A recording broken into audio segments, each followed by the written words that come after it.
Bonjour à tous. Autant vous dire que ça ne va pas être très simple de parler au nom des salariés.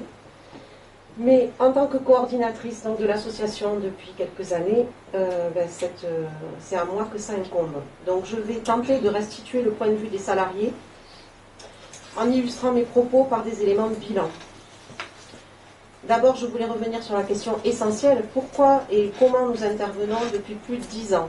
Donc, pourquoi nous intervenons, c'est important de le rappeler, parce que pourquoi il y a besoin qu'il y ait une association spécifique à Saint-Jacques et au Nouveau Logis.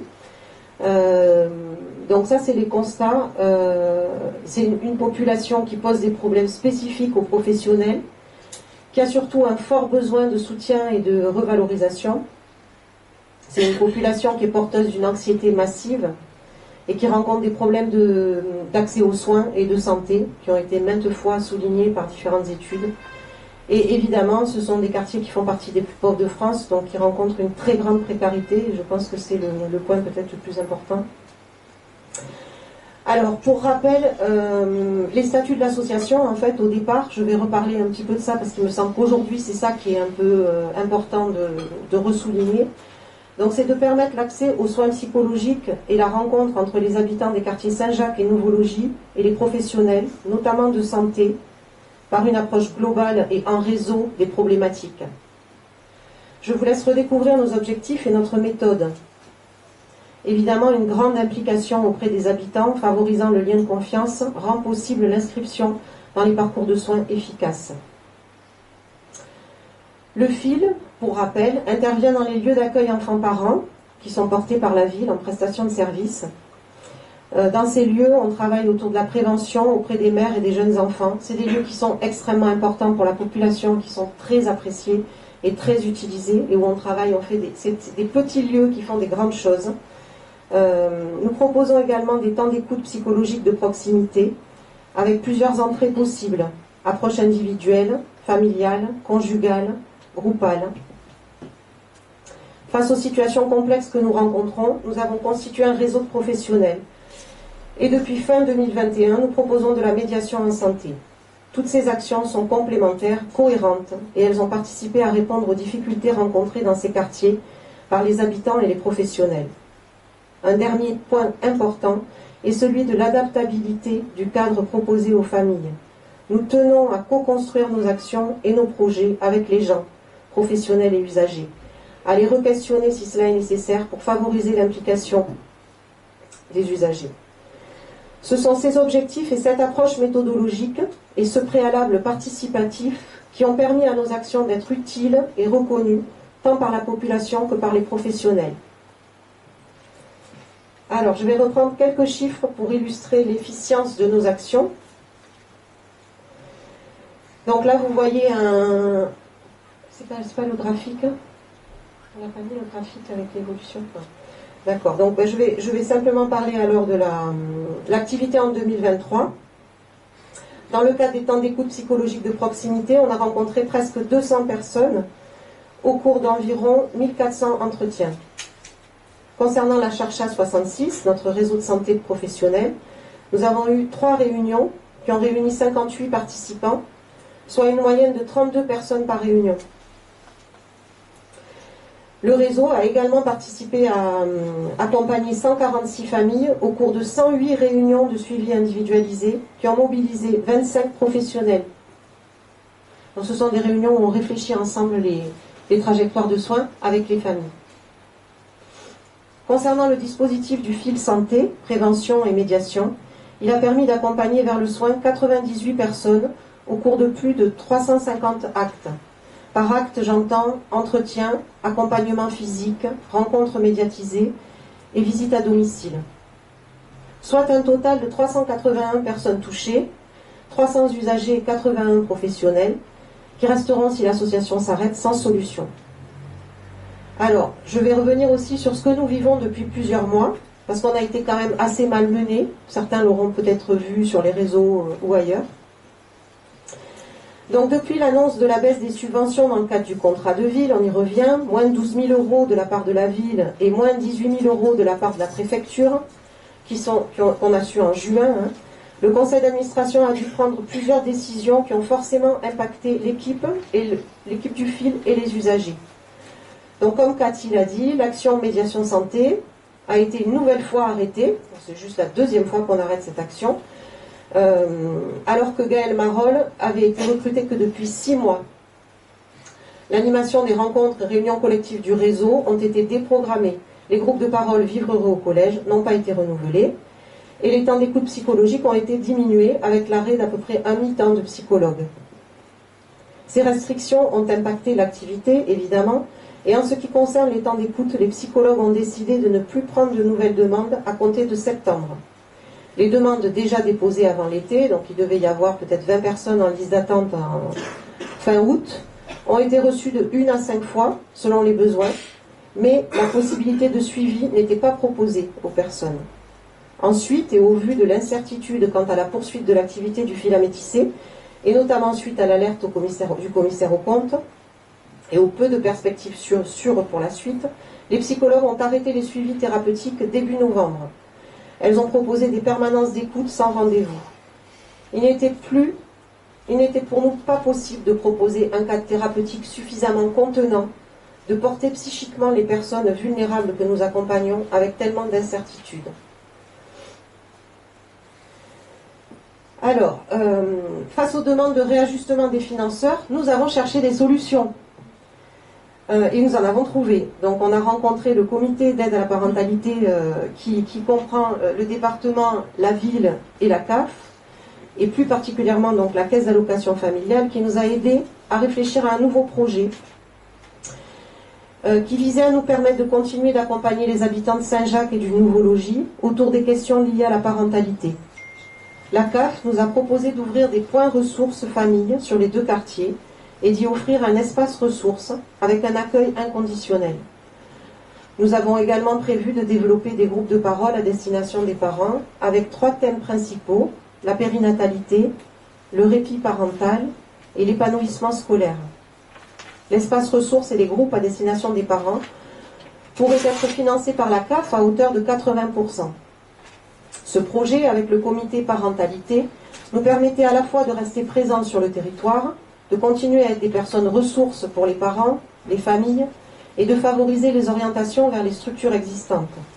Outre l'intérêt pour les habitants de ces quartiers, ce projet permet aussi, au vu de l'apport conséquent de financement par la CAF, de réduire les demandes de subventions adressées aux autres financeurs, et notamment les 3 principaux, que sont l'ARS, la ville et la préfecture. Lors de la présentation de ce projet à la dernière réunion du comité de cofinanceurs, et malgré la baisse de presque 45 000 euros sur les temps d'écoute, sur l'action de temps d'écoute, les financeurs, dont la ville et la préfecture, n'ont pas pu se positionner à hauteur des 20 000 euros demandés à chacun. La proposition des financeurs m'a laissé plus que dépité.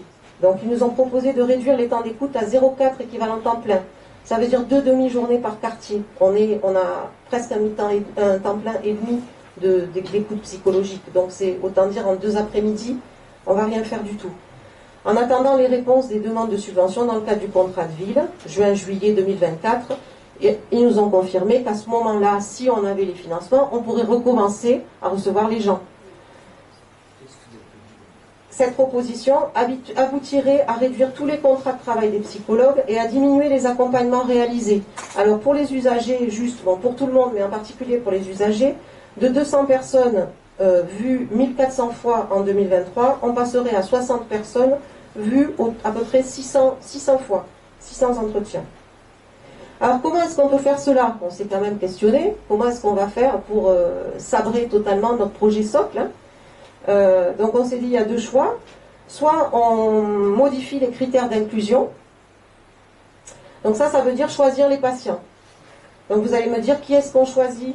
Alors les suivis des pathologies structurelles comme les psychoses ou les TOC, les deuils compliqués, les troubles anxieux dépressifs sévères avec risque suicidaire, les syndromes de stress post-traumatique, les phobies sociales ou scolaires, les violences conjugales, les addictions, leur impact sur les membres de la famille, les guidances parentales, les demandes de bilan pour les enfants. Qui c'est qu'on priorise, hein?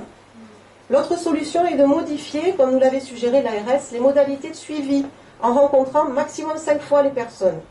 Alors certaines situations, il y en a à peu près 50%, ne nécessitent pas plus de 5 séances. Mais nombre d'entre elles ne le peuvent pas.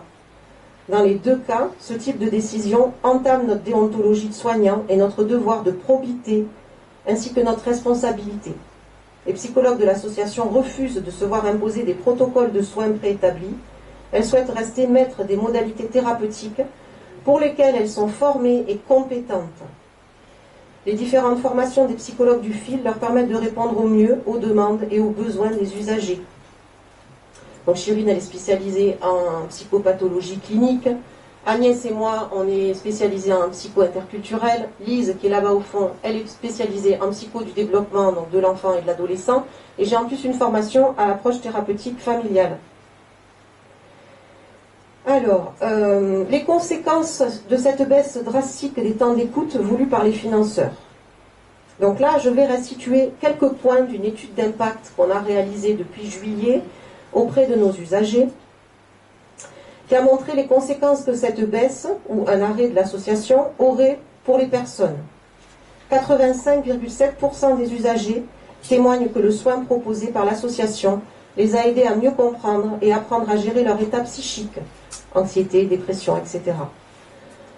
Dans le cadre des suivis psychologiques, les usagers témoignent en majorité d'une orientation vers les soins spécifiques, notamment vers des psychiatres, des orthophonistes et des CMP.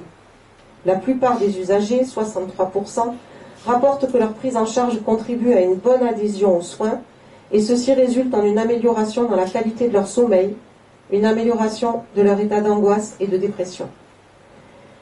La prise en charge proposée par l'association soutient les usagers à notamment sortir de leur zone de confort psychologique dans le but d'avancer vers le bien-être. Cette prise de risque implique d'aller vers les soins en dehors du quartier, de s'engager dans des démarches qui les amènent vers le droit commun, scolarisation, formation, emploi, etc. La plupart des usagers adultes disent qu'ils constatent une amélioration de la relation avec leurs enfants grâce aux soins auprès de l'association. Ils notent aussi une amélioration de la scolarisation de leurs enfants. Alors, l'étude d'impact a aussi essayé de valoriser le travail du réseau. Donc je vais parler des conséquences de l'arrêt du réseau, qui selon les financeurs, pour tous les membres du réseau qui sont présents, n'est pas un réseau. On a 30 personnes par réunion. Depuis 10 ans, les gens viennent à nos réunions, à nos groupes de travail, mais ce n'est pas un réseau qu'on a, c'est autre chose. Donc nous constatons une baisse de sens majeure pour les salariés du fil, mais aussi pour tous les professionnels qui ont intégré et participent activement au réseau.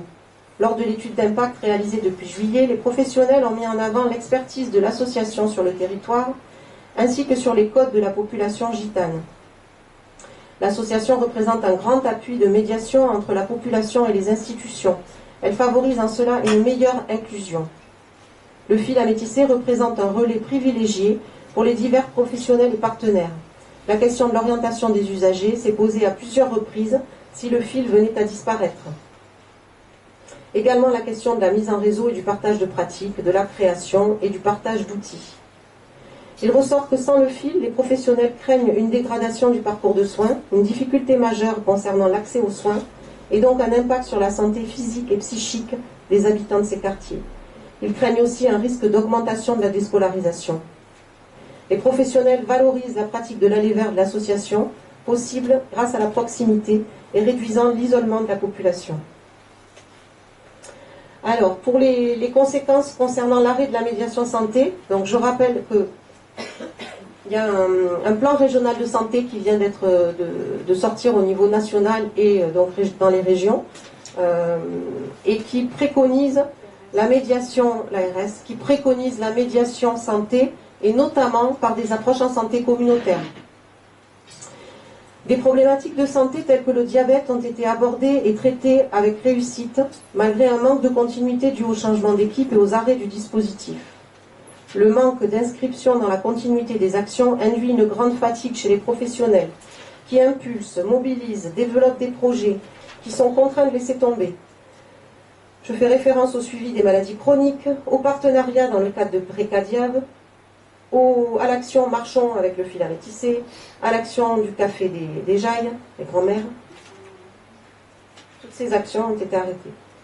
De nombreuses situations extrêmement complexes ont été accompagnées avec des comorbidités des problématiques sociales et psychiatriques, où beaucoup d'énergie a été mobilisée pour raccrocher les personnes aux soins. Des situations de danger aussi ont été prises en charge et certaines ont pu amener à une reprise du parcours de soins. Des situations que l'infirmière a dû laisser entre les mains des services du département, mais qui auraient nécessité une poursuite de l'accompagnement pluridisciplinaire du FIL, qui allie médiation santé et soutien psychologique. Alors, ce que nous avons compris des rencontres avec notre comité des cofinanceurs. J'y vais, Cathy. Nous avons compris, en fait, qu'il n'y a pas de vision cohérente qui est apparue dans ces réunions. On nous a demandé de nous recentrer sur l'écoute, la parentalité, d'arrêter le réseau, la médiation santé, de réduire la voilure. Et puis enfin, on nous a demandé d'accepter la CALPAE, donc de refaire de la médiation santé qu'on nous avait demandé d'arrêter, et de réduire les temps d'écoute pendant une période pour éventuellement les reprendre. Donc notre projet socle sur lequel on nous demandait de nous recentrer, on doit le diminuer et le réduire plus de la moitié. Nous avons perçu un réel mépris et un manque de reconnaissance de notre travail et de notre méthodologie, ainsi que de notre approche. Éléments qui ont pourtant conduit à une adhésion claire des usagers et des professionnels. Nous avons le sentiment de devoir modifier le sens de notre projet.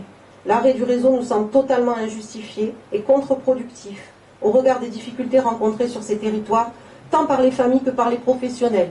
En plus, travailler en réseau et en coordination, c'est pas comme si on disait partout que c'est ça qu'il faut faire. Donc là, on a un réseau qui fonctionne depuis 10 ans, qui coûte pas cher, parce qu'on fait vraiment des économies drastiques sur le réseau. Et malgré tout, on nous demande de l'arrêter. C'est pas à nous de le faire. La baisse des temps d'écoute est également une attaque à notre projet associatif, à nos objectifs et à notre méthodologie. La protocolisation des temps d'écoute nous apparaît également comme une remise en question de nos compétences professionnelles de soignants, intervenant auprès de personnes en souffrance psychique. Alors enfin, pour conclure, je vais vous donner le positionnement des membres de l'équipe. Vous aurez compris qu'on n'est pas très favorable à la piste proposée par les financeurs. Donc au regard de tous ces éléments, le constat est celui d'une grande lassitude dans l'équipe du fil à métisser. Vous savez qu'on ne ménage pas notre peine pour être créatif, pour intervenir au plus près des gens. Nous avons plusieurs fois modifié l'équipe, les projets. Nous avons été victimes de propos dénigrants et mensongers en conseil municipal, suite auxquels nous n'avons pas reçu le soutien institutionnel escompté. Puis nous avons vu certaines subventions accordées réduites de moitié. Nous avons tapé à de nombreuses portes pour pouvoir continuer à accompagner les personnes de ces quartiers, sans obtenir, outre de belles paroles, d'actes concrets de soutien et de respect clair, hormis par certains financeurs, comme M. Pélisson, dont Cathy a lu le courrier, la Caisse d'allocation familiale ou la Fondation de France. Notre souci actuellement est que tout le monde comprenne que ce combat pour justifier et faire perdurer nos actions nous épuise. Travailler auprès, avec et pour la population gitane a été très riche humainement. Les relations respectueuses que nous avons tissées, personne ne pourra les ternir. Les femmes que nous avons suivies ou que nous suivons ont grandi avec nous. Elles ont développé leur pouvoir de penser, d'agir et de vivre en étant des citoyennes à part entière. Elles l'ont montré en se constituant en collectif et en demandant audience auprès du maire et du préfet. Moi, je suis fière de vous, les femmes gitanes. Vous n'êtes pas les faire. Le souci de l'équipe aujourd'hui, c'est de ne pas inverser les rôles et que les usagers en viennent à s'inquiéter pour nous, parce qu'ils voient bien qu'on est quand même assez malmenés. Notre fonction de réassurance, de respect, d'écoute inconditionnelle et de passerelle ne pourra pas être poursuivie avec les contraintes demandées par les financeurs. La question qui se pose de mon point de vue est quand même de réfléchir à la raison pour laquelle des pouvoirs publics souhaitent déconstruire des actions qui fonctionnent, qui permettent une plus grande efficacité de l'action publique, de l'école, des hôpitaux, des maisons sociales de proximité, des centres sociaux, qui sont utiles et plébiscités par les citoyens et les professionnels. Ils auraient tout intérêt, au contraire, à développer dans d'autres quartiers et d'autres territoires des initiatives comme celle du fil à métisser, réseau interculturel. Merci pour votre attention.